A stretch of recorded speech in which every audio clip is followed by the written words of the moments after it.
சொன்ன பாத்தீங்களா? இந்த டீடாக்ஸ் இன்னைக்கு உலகத்தில் இருக்கக்கூடிய அத்தனை பேரு கையில மொபைல் இருக்கு, கேட்டதானே சார்? இருக்கு இல்லையா? அதோட அதிகமா உலகத்தில் இருக்கக்கூடிய அத்தனை வீட்டிலும் அத்தனை பேர்சன்ஸ் இந்த டீடாக்ஸ் இருக்கும். இந்த கம்பெனி இந்த பொறுப்பு யாருக்கு கொடுத்துருக்கு? யாருக்கு கொடுத்துருக்கு? நீங்க தான் சார் கம்பெனியோட டாப் பிளேயர்ஸ். நீங்க தான் கம்பெனியோட டாப் பிளேயர்ஸ். கம்பெனியை ப்ரீ-லான்ச் பண்ணல.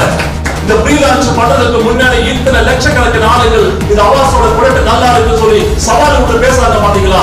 அதுதான் சார் சக்சஸ். 100 பேருக்கு நீங்க பொருள் கொடுங்க சார். நான் சேலஞ்ச் பண்றேன், பப்ளிக் தான் சேலஞ்ச் பண்றேன்.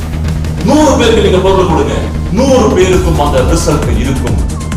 ரிசல்ட் யாராவது இல்லைன்னு சொன்னா அவங்க அதை சாப்பிடலன்னா இந்த மாதிரி ஒரு பொருளை எனக்கு முன்னாடி காட்ட முடியுமா சார்?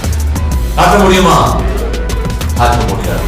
இனிமே அந்த பொருளை பொறுத்த வரைக்கும் ஒரு ப்ரிசர்வேட்டிவ்ஸ் இல்லாம, ஒரு கெமிக்கல் இல்லாம, ஒரு ஆர்டிபிஷியல் கலர் இல்லாம, எந்த சைடு எஃபெக்டும் இல்லாம இந்த மாதிரி ஒரு பொருள் கிடைக்கிறது கஷ்டம் சார். அதான் சார் 100 வருஷம் பாரம்பரியம்.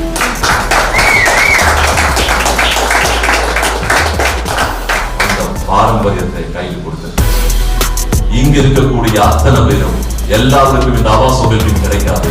அது கிடைக்கணும். அந்த அளவுக்கு நல்ல எண்ணங்கள், நல்ல மனசு, மற்றவங்களுக்கு நல்லது செய்யணும் அப்படி எண்ணங்கள் இருக்கிறவங்களுக்கு மட்டும்தான் அவாஸ் மொபைல் கிடைக்கும். அது யாரு?